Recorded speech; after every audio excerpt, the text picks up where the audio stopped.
Welcome back. My name is Dak, and today we are reading the Boy Scout Handbook 11th edition.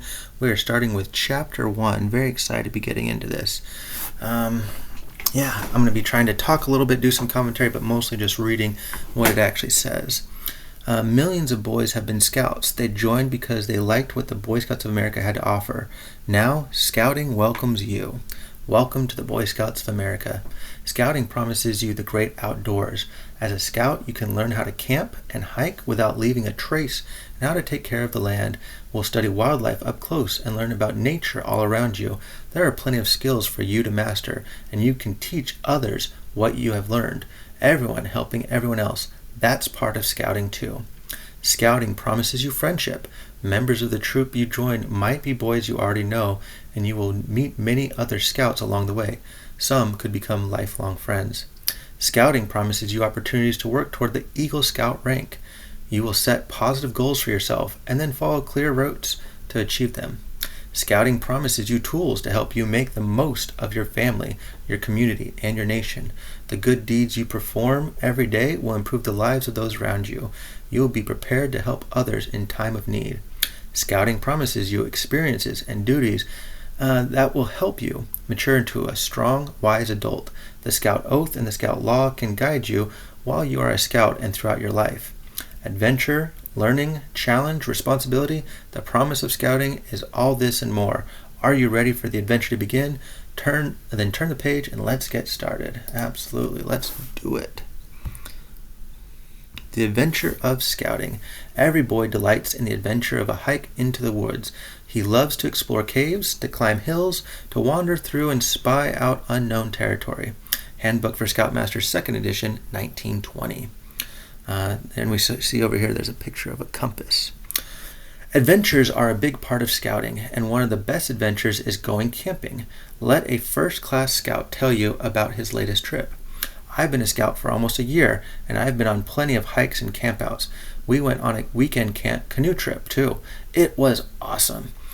At our last patrol meeting, we decided to go camping at a lake near our city. We made a list of the gear and food we would need and figured out how to reach the lake.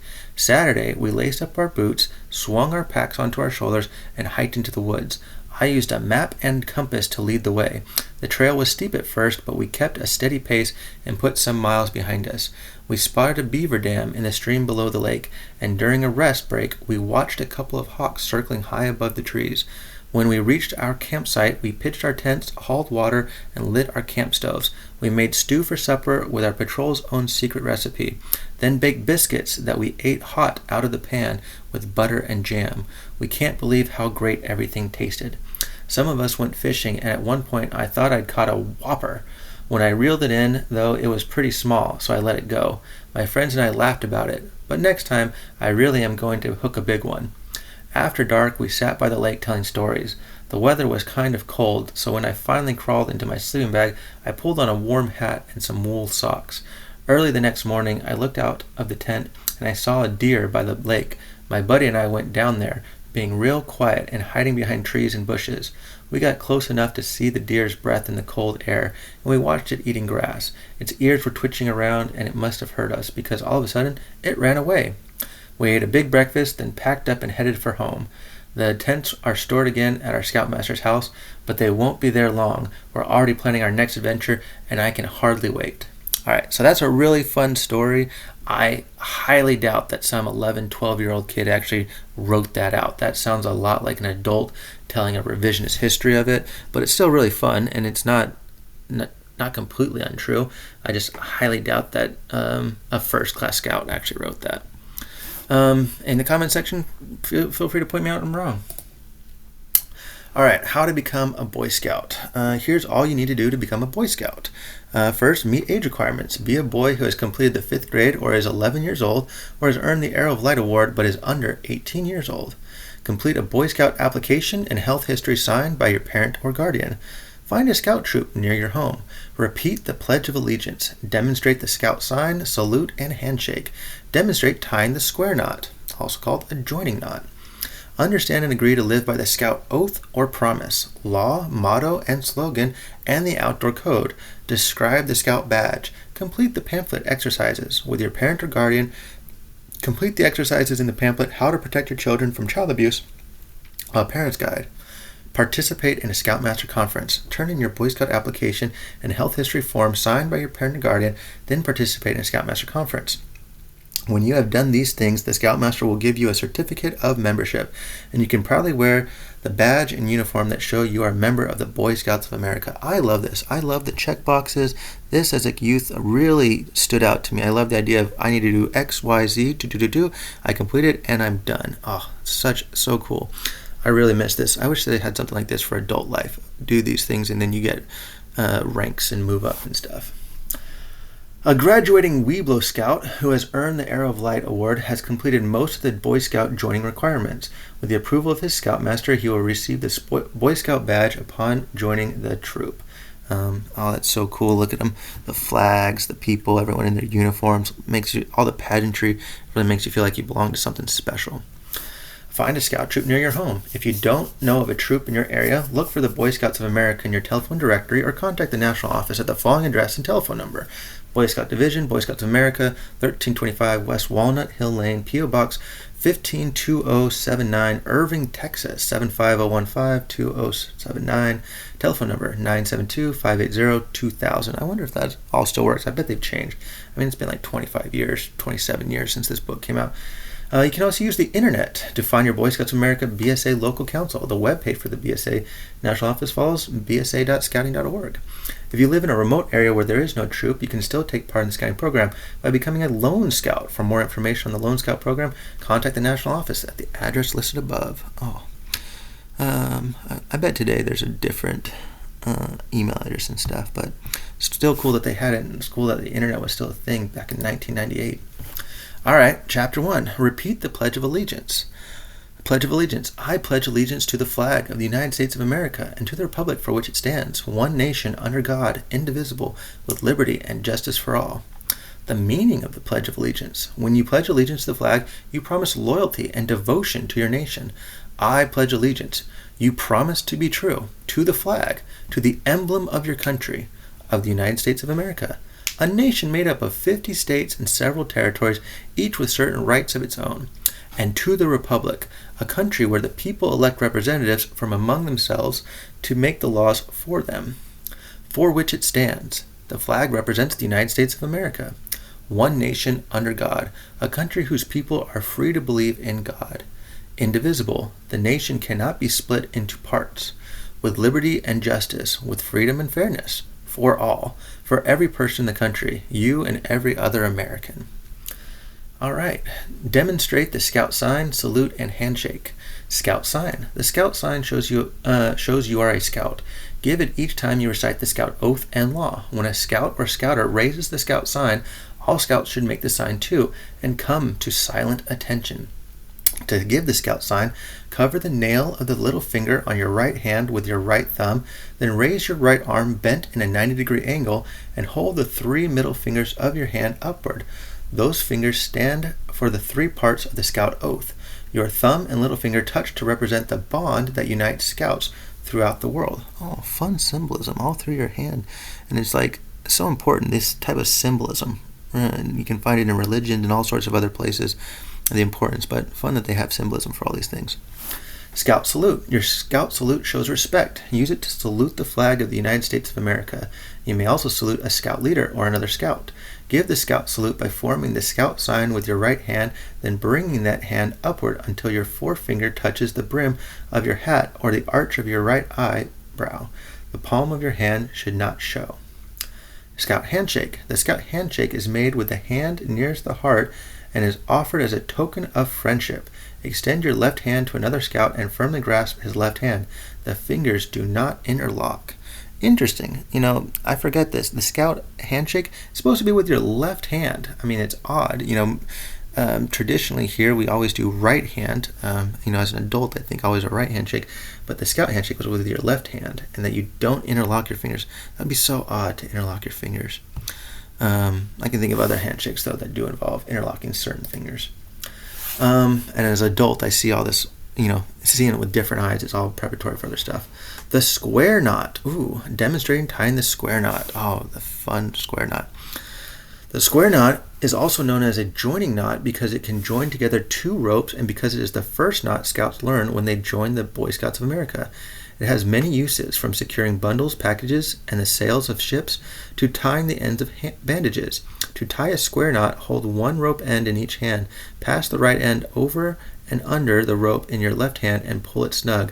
Next, pass the rope now in your left hand over and under the one now in your right and pull it snug. Remember, right over left, left over right. Yeah, that last part, that's what I remember. Right over left, left over right. You know, it's funny though, I'm 20 years removed from being in Boy Scouts. I don't think I've ever tied a knot except for my shoes. I don't know if I've ever been in a real life situation where I've had to tie a knot. Maybe I should get out more.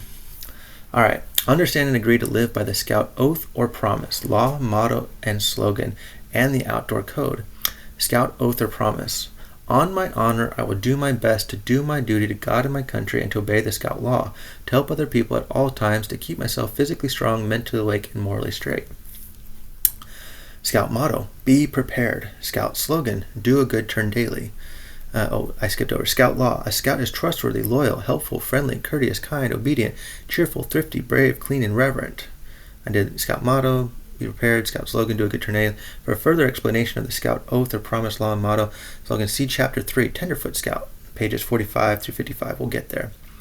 Outdoor code. As an American, I will do my best to be clean in my outdoor manners, be careful with fire, be considerate in the outdoors, and be conservation-minded. For more on the outdoor code, see Chapter 9, Camping, page 219. Okay, so I remember as a youth, oath, law, motto, and slogan. I did all those many, many times. I do not ever remember doing the outdoor code. That is something that was not necessarily built in. I remember repeating the Scout oath and the Scout law like all the time, like every time, every meeting. All right. Describe the Scout badge. Oh, interesting. I don't know if I ever did this. The badge is shaped like the north point on an old compass. The design resembles an arrowhead or a trefoil, a flower, trefoil. I don't know. It sounds French. I'm not pronouncing it right. A flower with 3 leaves. It is known by the French name fleur de lis, which means lily or iris flower. It is the basic shape of the badges used by Scout organizations in other countries too. The 3 points of the trefoil stand for the 3 parts of the Scout oath. The eagle and shield stand for freedom and a Scout's readiness to defend that freedom. There are 2 stars on the badge. They symbolize truth and knowledge. All right, so there's the eagle, there's the shield, there's the 2 stars, truth and knowledge. The shape of the Scout badge means that a Scout can point the right way in life as truly as does a compass in the field. Okay, and again, another thing, compass. I don't know if I've ever used a compass in real life. The scroll bearing the Scout motto is turned up at the ends as a reminder that a Scout smiles as he does his duty. Oh, so be prepared, and this is supposed to be a smile. Ah, I see that. The knot at the bottom of the scroll represents the Scout slogan, do a good turn daily. Oh, okay, so that's cool. Complete the pamphlet exercises. With your parent or guardian, complete the exercises in the pamphlet, How to Protect Your Children from Child Abuse, A Parent's Guide. Oh, this has become, again, 20 years later, we see all the lawsuits that have come about, and this is the reason why. The pamphlet found inside the cover of this handbook is part of the Boy Scouts of America's commitment to ensuring the safety of young people wherever they might be. It explains ways that adults can help protect children, and so should be shared by you with your parent or guardian. Yeah, this is just a liability issue. Participate in a Scoutmaster conference. After you finish the joining requirements, your Scoutmaster will want to have a conference with you. He or she will also sit down and talk with you after you finish the requirements for each Scout rank. These Scoutmaster conferences are opportunities for you to review how you are doing and to look ahead with your Scoutmaster toward what happens next in your life as a Scout. You can ask questions, share what you like about being a Scout, and together figure out ways it can be even better.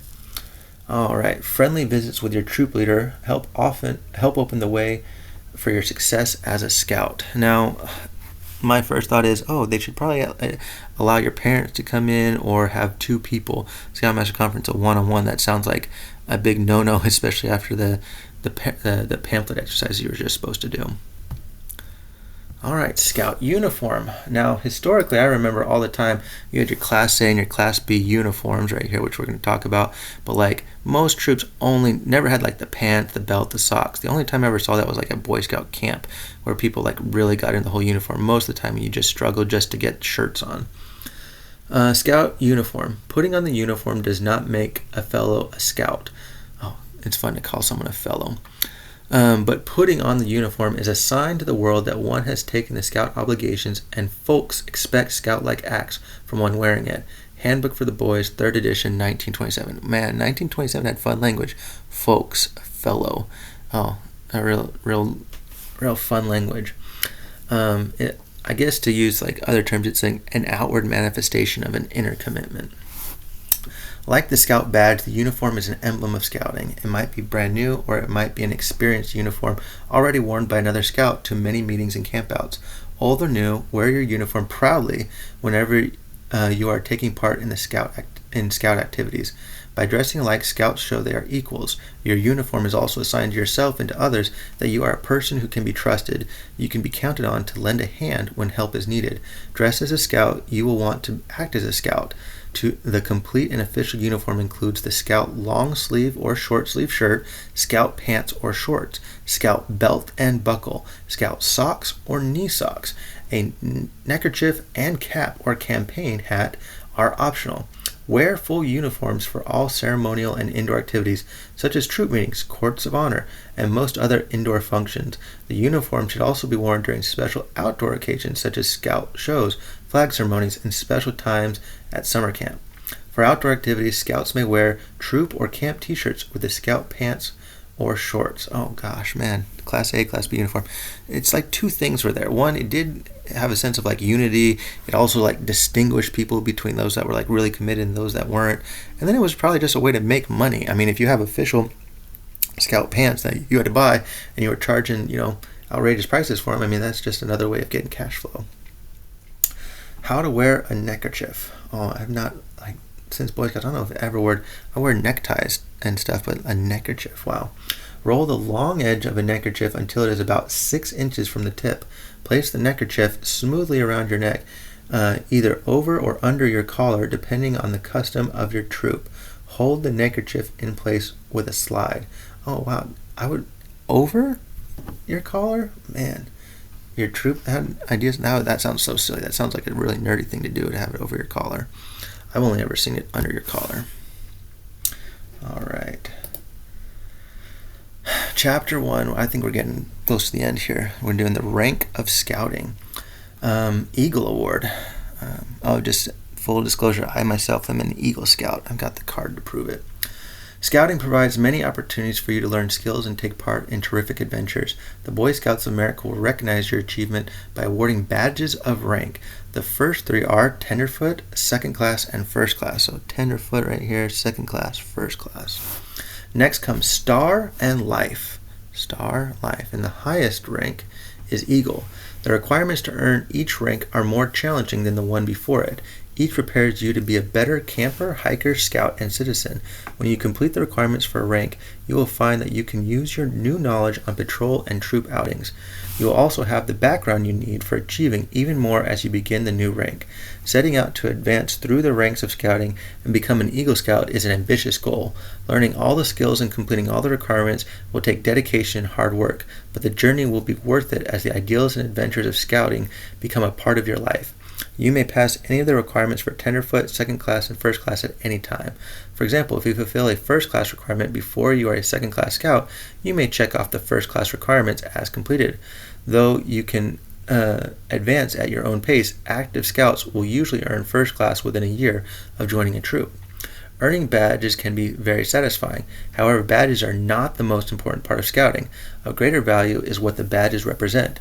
The skills you master, the wisdom you gain, and the experiences you enjoy are what really count. The Merit Badge program provides you the opportunity to meet and work with adult leaders in your community.